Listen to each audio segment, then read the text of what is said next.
Welcome to our third lecture, everyone, on the Sassanian Empire. So last time we talked about the Parthians. Around 222 CE, Ardashir I, a descendant of Sassan, who gave his name to the new Sassanian dynasty, actually defeated the Parthians. The Sassanians saw themselves especially as the successors of the Achaemenid Persians in particular.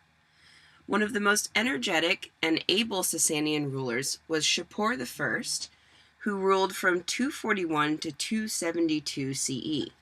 During his reign, the central government was strengthened, the coinage was reformed, and Zoroastrianism was made the state religion. The expansion of Sassanian power in the west brought conflict with Rome. In 260 CE, Shapur I took the Roman Emperor Valerian prisoner in a battle near Edessa. Thereafter, the defense of Rome's eastern frontier was left to the ruler of Palmyra, which was a caravan city in Syria. By the end of Shapur I's reign, the Sassanian Empire stretched from the Euphrates River to the Indus River and included modern-day Armenia and Georgia. As Sassanian culture spread abroad, the imagery and style of Sassanian art left a legacy discernible in the artwork of early medieval Europe, Western Central Asia, and China that endured after the fall of Sassanian dynasty in the mid-7th century after the growth of Islam. We'll see this enduring imagery as well pop up again when we get to the Seljuk dynasty. Iran would recover her glory during the reign of Khusrau I, who ruled from 531 to 79 CE, and he defeated the Hephthalites. However, in the years following Khusrau's death, there were internal revolts and wars with the Byzantine Empire. This weakened Iran and Arab forces, who had united under Islam, and then defeated the Sassanian armies in 642. The last Sassanian ruler, Yazdard III, died in 651 CE. So Sassanian art, we see the same kind of borrowing of traditions as this kind of way to create a new Iranian cultural identity. There were particular attention to prestigious monuments and objects connected to the royal courts as well, very similar to the Mesopotamian art we've been seeing. And unfortunately, it's difficult to secure a lot of dates for the buildings and artworks, as the Sassanians were not as adept at documenting. However, the most renowned Sassanian objects are finely crafted silver vessels produced in large numbers in Iran and Mesopotamia.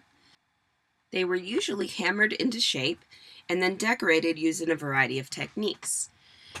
Some of the typical shapes that we'll see are high-footed bowls, ewers, or kind of like a pitcher that you would put liquid in, vases, and plates. We also see many imagery that's featured deriving from Greco-Roman iconography, whose significance was adapted for the Sassanian artistic motifs. This oval bowl was made from a single piece of hammered silver and is an example of one of the new vessel forms popular during the second half of the Sassanian period, so from 224 to 651 CE. The shape is typical for wine drinking and most likely derives from Chinese prototypes as well. The background of the bowl's exterior was carved out and then gilded, leaving the silver decoration in high relief. We can see the tendrils of the vine scrolls. This is a very popular motif in Sassanian art, and they're arranged symmetrically along with grape clusters, lotus palmettes, as well as various birds and animals. So this kind of decoration is really the beginning as well, or would be continued even into the medieval Islamic period in the Middle East. The bearded dancing figure in the center most likely represents Silenos, who was leader of the satyrs, who, along with the grapes and vines, attest to the continuing popularity of imagery associated with the Greek god Dionysus. Another imagery with these same associations is this ewer. So an ewer, again, is just kind of a vessel used for pouring liquid, typically wines or some type of libation. Late Sassanian silver vessels, particularly these bottles and ewers, were often decorated with female figures holding a variety of festal objects. The appearance of these motifs attests to the continuing influence of Greek imagery associated with the wine god Dionysus. On the silver gilt vessel, we can see that there's these floral kind of rosette arches supported by low pillars, and this frames 4 dancing female figures. We can see the columns as well, or at the kind of bottom of these arches, appear to be stylized plants, so similar to the acanthus leaf or lotus and papyrus flower motif. The ceremonial objects that they're holding in their hands vary from grape and leaf branches to a heart-shaped flower. In this detail, you can see that this woman as well is holding a bird.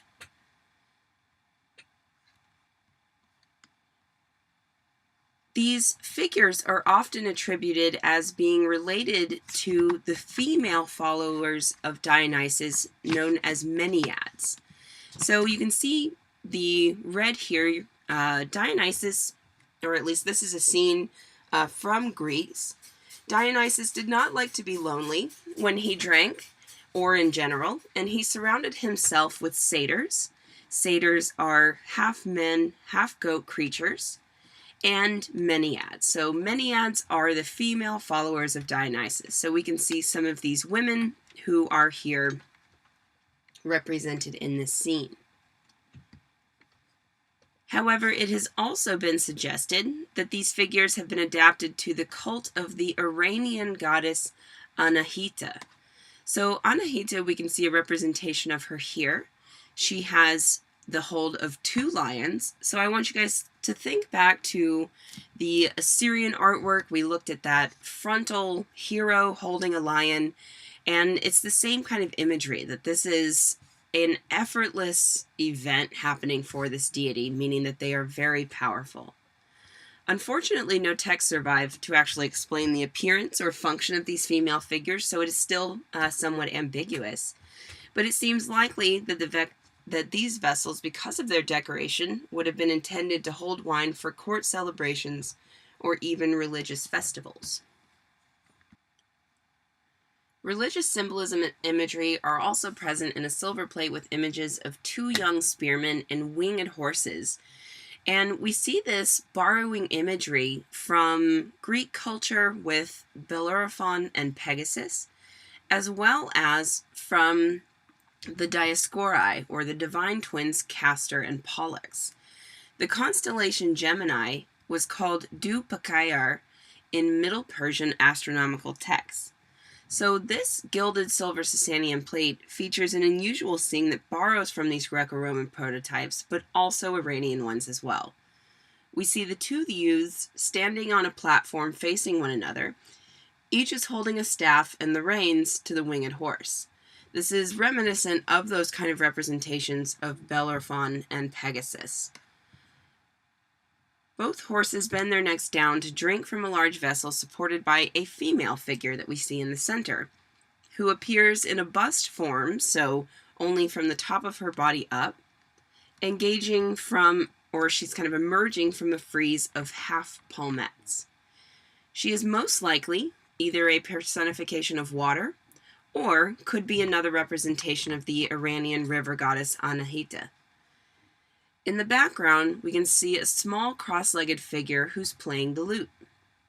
This scene may have cosmic significance if the 2 young men do indeed represent the constellation Gemini, but the true meaning is still uncertain. We see the continued use of coinage beginning during the reign of Shapur II from 310 to 379 CE, the king as a hunter a powerful theme symbolizing the prowess of Sassanian rulers became a standard royal image on coinage as well as silver plates, and these were most likely official state-produced products and were often sent as gifts to neighboring courts. The kings as well are identifiable sometimes by inscriptions and often by their crowns through comparisons with their portraits on coins. In this coin, we can see on the obverse in the right image, this features the bust of the Sassanian king Bahram IV, who wears a crown with a diadem and one pair of wings, a single crenellation, and a globe. On the reverse, the king is depicted on both the right and the left of a flaming fire altar. Think to the Assyrian wall reliefs with the king on both sides of the sacred tree as well. Royal central authorities controlled all Sassanian mints, and in general, the ruler is depicted on Sassanian coins with his individual crown. There have been coins for 32 Sassanian rulers that have been found, and in addition to their significance for economic history, royal coin portraits enable the identification of the depictions of kings on other media, such as stucco and rock reliefs and silver plates. So here we can see this is Yasgard I slaying a stag. It was made with mercury gilding. I have the link for you guys here. It's a short 2 to 3 minute video on the process or how to identify mercury gilding. So you guys can take a look at that. I want you to kind of think about how the process is done and how far metalwork has really come. So, as stated, the coins were used to help identify portraits of these kings. This scene is very striking. The king himself is depicted standing and slaying a rearing stag. We can see that the stag's tongue is protruding, hinting that he is either dead or dying. We know the king as Yasgard I because of his crown. He is also wearing, or not wearing, excuse me, he has a crescent-tipped spear with a counterweight, if you look at the back of the spear, that's actually in the form of a human fist. And this was unique amongst weapons represented on Sassanian silver plates. We also see the idea of courtly pleasures being continued here. This is a plate with king hunting rams. So you can see the emphasis of the hunt, of portraying the king. So this is something we saw with the Assyrian lion hunt reliefs at the palace of Ashurbanipal, where the king is presented as being this force of nature in himself, or that he has the power to subdue nature. The imagery on this plate represents the earliest known depiction of a well-known episode from the story of Bahram Gur. Bahram Gur, or also known as Bahram V, was a Sassanian king from 420 to 438 CE. The story seems to have been popular for centuries, both in Sassanian times and later on, as we will see, under Islamic rule. But it wasn't recorded until the 11th century AD. It was first written by a Persian poet named Firdausi, and this book was called the Shahnameh, also known as the Persian Book of Kings. It basically recounted the tales of the lives of these great Sassanian and earlier Achaemenid Persian kings. The Shahnameh recounts how Bahram Gur was challenged to feats of archery by his favorite musician Azadeh. So in this instance, we see he's using his bow. We have them riding a camel. You have imagery of Bahram Gur, who is kind of pulling the bow back, and Azadeh, so the female musician, on the back of the camel here. And we see these gazelle who are kind of running away in the midst of this hunt. So if you take a close look at the image, specifically the two gazelles that are in the center, so the two that are kind of sandwiched in between these other two.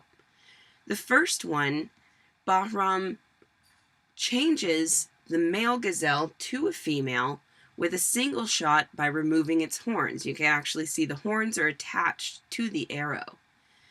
With a second shot, he released 2 arrows simultaneously, which penetrated the cranium of the female gazelle, making her a male. So you can compare the tip of the arrows to the tips or the type of antlers on this other gazelle. So they are not comparable to the actual antlers. So he's proving his feats of strength here, as well as his agility with the bow. We will see more from the tale of Bahram Gur, but the essential gist of his story is that he was a cruel and tyrannical king who went on many travels, and on his journey he was transformed through pain and suffering into a benevolent and giving king. There were also colorful stuccos decorated both the interiors and exteriors of Sassanian royal palaces and elite residences. Ctesiphon, that we talked about last time, again, that's located along the Tigris River, about 20 miles south of modern Baghdad. And this served as the Sassanian court's winter capital and was the location of the Taki Kisra, which was the fabled palace of Khusrau I. So this is the remains, or from the remains of its legendary vaulted throne hall, which we'll see here in a moment. It still exists today and is actually the largest parabolic barrel vault in the world.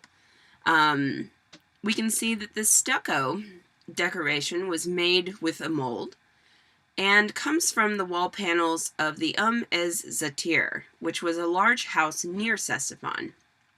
It includes plaques decorated with animals and floral, as well as geometric designs. So this is a kind of testament to the lavishness of Sassanian architectural decoration. This particular scene features a boar charging through reeds. The choice of animal may refer to the marsh landscape of southern Mesopotamia, or could simply represent the game of an elite hunter. So these allusions to the hunt are a pastime of rulers, courtiers, and dignitaries, and were popular as it alluded to that higher status. Beginning in the 5th century as well, monograms became popular motifs used in mold-made stucco wall panels. So these wall panels decorating the Sassanian, or the palaces and houses of the royalty and Sassanian elite, had symbolic meanings, but also were great for identifying certain areas.